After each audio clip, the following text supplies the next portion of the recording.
बोर्डाच्या परीक्षेत या जर तुम्ही चुका करायच्या टाळल्या तर तुम्ही नक्कीच सायन्स अँड टेक्नॉलॉजी पार्ट 2 म्हणजेच विज्ञान भाग 2 मध्ये बोर्डाच्या परीक्षेत 40 पैकी 40 मार्क्स हे सहज मिळवाल. तर चला तर विद्यार्थी मित्रांनो, ॲज सपोर्ट या चॅनलमध्ये तुमचे स्वागत आहे. कोणत्या आहेत त्या चुका ज्या तुम्ही देखील बोर्डाचा पेपर लिहिताना टाळल्या पाहिजेत? चला तर पाहूयात. तर तुमची जी उत्तरपत्रिकेचा जो मुख्य जो पान असतं म्हणजे जे फर्स्ट पेज असतं तुमच्या उत्तरपत्रिकेचं बोर्डाच्या, त्यामध्ये बहुतेक विद्यार्थी सीट नंबर आणि केंद्र क्रमांक लिहिताना नेहमी काय करतात तर यामध्ये चुका करतात. खाडाखोड जर इथेच केली तर आपल्याला काय होतं त्यामध्ये तुमचे काय होतं तर तुमचा सीट नंबर व्यवस्थित काय वाचला जात नाही. त्यामुळे तुमचा सीट नंबर जसा हॉल तिकीटवर आहे तसं अगदी व्यवस्थित इथे अंकात लिहायचं आहे. त्यानंतर इन वर्ड्समध्ये म्हणजेच इथं अक्षरात लिहिलं आहे तिथे व्यवस्थित अगदी अक्षरात लिहून तुमची सही करायची आहे. सिग्नेचर ऑफ द कॅन्डिडेट्स तिथेच तुमची सही करायची आहे. अजिबात इथे पर्यवेक्षकाची सही लिहिलेली तिथं करायची नाही.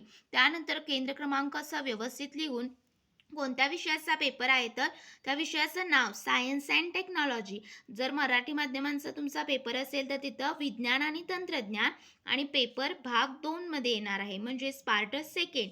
त्यानंतर पाहू शकता जे दिनांक असणार आहे तो 13 मार्च 2026 आणि उत्तरलेखनाची भाषा असणार आहे इंग्लिश. आणि जर तुमचा मराठी माध्यमांचा पेपर असेल तर तिथं उत्तरलेखनाची भाषा ही मराठी येणार आहे. अशा प्रकारे तुम्हाला व्यवस्थित अगदी जे तुमच्या बोर्डाची उत्तरपत्रिका असते त्याचं जे मुख्य पेज आहे ते व्यवस्थितच भरायचं आहे आणि तुमचा बारकोड इथं व्यवस्थित अगदी काय करायचा आहे ह्या चौकटीतच चिटकवायचा आहे. त्यानंतर पाहू शकता जो तुमचा पहिला प्रश्न असणार आहे तिथं तुम्हाला मुख्य जो प्रश्न असणार आहे तो नेहमी या चौकटीतच लिहायचा आहे. अजिबात इथे तुम्हाला काय करायचं नाही तर बी ए असे अजिबात आकडे लिहायचे नाहीत.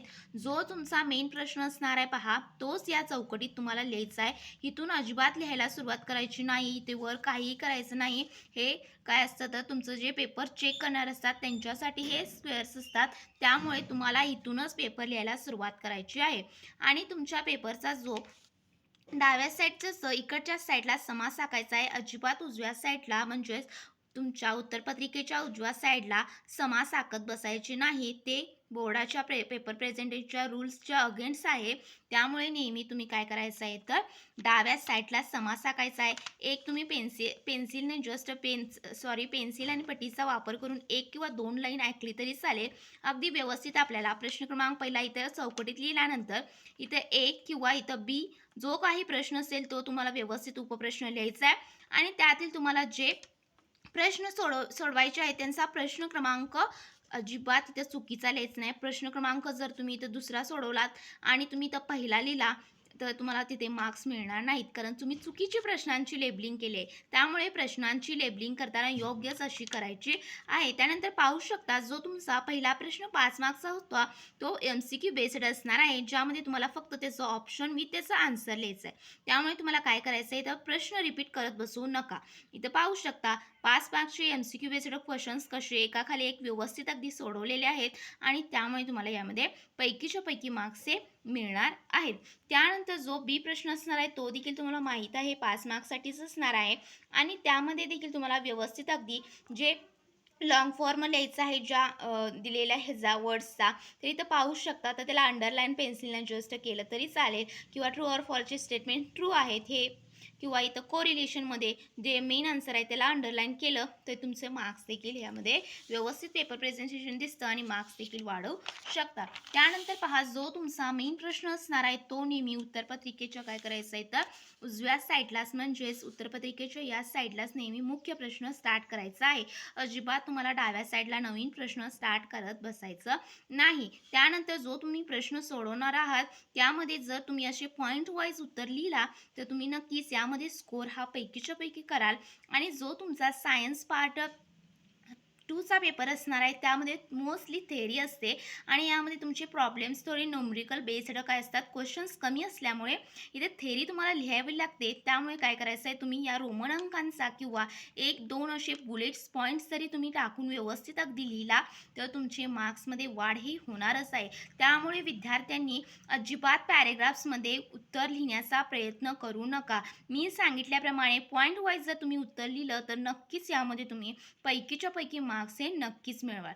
त्यानंतर पहा, मोस्टली जे विद्यार्थी आकृत्यांच्या बाबतीत चुका करतात, की व्यवस्थित अगदी आकृतीचे प्रश्न तुम्हाला आकृती काढून त्यानंतर त्याचं लेबलिंग करायला विसरायचे नाही आणि आकृती ही नेहमी पेन्सिलनंच काढायची, अजिबात त्यामध्ये पेनचा वापर करायचा नाही आणि त्याचं योग्यच असं लेबलिंग करायचं आहे. व्यवस्थित अगदी पेन्सिलनं लेबलिंगच करायचं आहे, पेनचा वापर तिथे करू नका.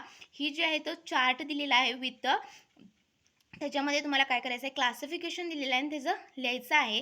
त्यामुळे हे पेन्सिलनं व्यवस्थित डायग्राम काढून त्याचं काय करायचं आहे, तर तुम्हाला त्यामध्ये पेननं इथे व्यवस्थित अगदी लिहिलेलं आहे कशाचं क्लासिफिकेशन आहे, तर इकोसिस्टमचं आहे आणि यामध्ये 2 पैकी तुम्हाला 2 मार्क्स हे मिळणार आहेत. त्यानंतर पहा, जे सायंटिफिक रिझन्सचे प्रश्न असतात क्वेश्चन 2 मध्ये, जर तुम्ही इथे 4 पैकी 4 जर मिळवणार असला तर तुम्हाला इथं स्वतःचे मत अजिबात लिहायचं नाही, की यामध्ये फक्त रिझन्स लिहायचे, त्याचे काय असणार आहे रिझन्स, तुमचं मत त्यामध्ये मांडत बसायचं नाही. जर मी सांगितलेल्या या जर गोष्टींकडे तुम्ही लक्ष दिला तर तुम्ही नक्कीच या गिव्ह रिझन्समध्ये 4 आउट ऑफ 4 हा स्कोर नक्कीच करा. त्यानंतर पहा विद्यार्थी मित्रांनो, काही प्रश्न असे असतात की त्यामध्ये तुम्हाला काय करायचं आहे, तर तुम्हाला उत्तर येत नसेल किंवा जे आकृतीवरचे प्रश्न असतात तर ते अजिबात सोडू नका, कारण व्यवस्थित अगदी त्यामध्ये तुम्हाला आकृतीवरचे प्रश्न विचारले असल्यामुळे व्यवस्थित आकृतीचं निरीक्षण करा आणि त्यावरचे प्रश्न तुम्ही व्यवस्थित सोडवण्याचा प्रयत्न करा, तरच तुम्हाला त्यामध्ये पैकीच्या पैकी मार्क्स हे मिळणार आहेत. आणि त्यानंतर तुम्ही मुख्य प्रश्न हा नेहमी काय करायचा आहे, तर उत्तरपत्रिकेच्या उजव्या बाजूला स्टार्ट करायचा आहे आणि जो तुमचा तिसरा प्रश्न असणार आहे तो एकूण 3-3 मार्क्ससाठी असणार आहे आणि 15 मार्क्ससाठी हा प्रश्न असल्यामुळे प्रत्येक प्रश्न 3-3 मार्क्ससाठी विचारण्यात येतो. त्यामुळे व्यवस्थित जे मेन कीवर्ड्स आहेत पहा, इथं पाहू शकता तुम्ही मेन कीवर्ड्स, तर त्याला कसं मी अंडरलाईन केलेलं आहे, तर पेन्सिलचा वापर करून इथं व्यवस्थित पट्टीने काय करायचं आहे, तर अंडरलाईन करायचं आहे मेन कीवर्ड्सला. असं केल्यानं तुमची मार्क्समध्ये देखील वाढ होणार आहे का नाही ते पहा. तर इथं पाहू शकता जी डेफिनेशन आहे त्याला देखील मेन डेफिनेशनला जर असं अंडरलाईन केलं तर तुमचं पेपर प्रेझेंटेशन हे एकदम भारी होणार आहे आणि तुम्ही या परीक्षेमध्ये टॉपर्स हे नक्कीच होणार आहे. त्यामुळे तुम्ही व्यवस्थितच अगदी इथं पाहू शकता इफेक्ट्सला देखील व्यवस्थित पेन्सिलने अंडरलाईन केलेला आहे. आणि जर तुम्हाला एखादा प्रश्न येत नसेल तर तिथं स्टक राहू नका. तो प्रश्न सोडवताना तर त्या प्रश्नाला थोडंसं स्पेस सोडा आणि नेक्स्ट प्रश्न काय करा, सोडवायला घ्या. अजिबात त्यामुळे काय करू नका, तर वेळेचं जे मॅनेजमेंट असतं किंवा टाईम मॅनेजमेंट असतं त्यामध्ये तुमचं जर पेपर व्यवस्थित अगदी तुम्हाला वेळेत सोडवायचा असतो, त्यामुळे त्यामध्ये काय करा, तर अजिबात जर प्रश्न येत नसेल तर स्पेस सोडा आणि नंतरचा नेक्स्ट क्वेश्चन अटेंड करायला घ्या. वेळ अजिबात त्यामध्ये वाया घालवत बसू नका. आणि जे मेन प्रश्न असतात पहा, ते तुम्हाला काय करायचं आहे, तर व्यवस्थित अगदी प्रश्नाचं लेबलिंग करायचं आहे आणि पॉईंट्स व्यवस्थित लिहायचं आहे. आणि जर तुम्ही असा पेपर लिहिला तर तुम्ही नक्कीच यामध्ये पैकीच्या पैकी मार्क्स हे नक्कीच मिळवाल. व्हिडिओ आवडल्यास नक्की लाईक करा. Thank you so much.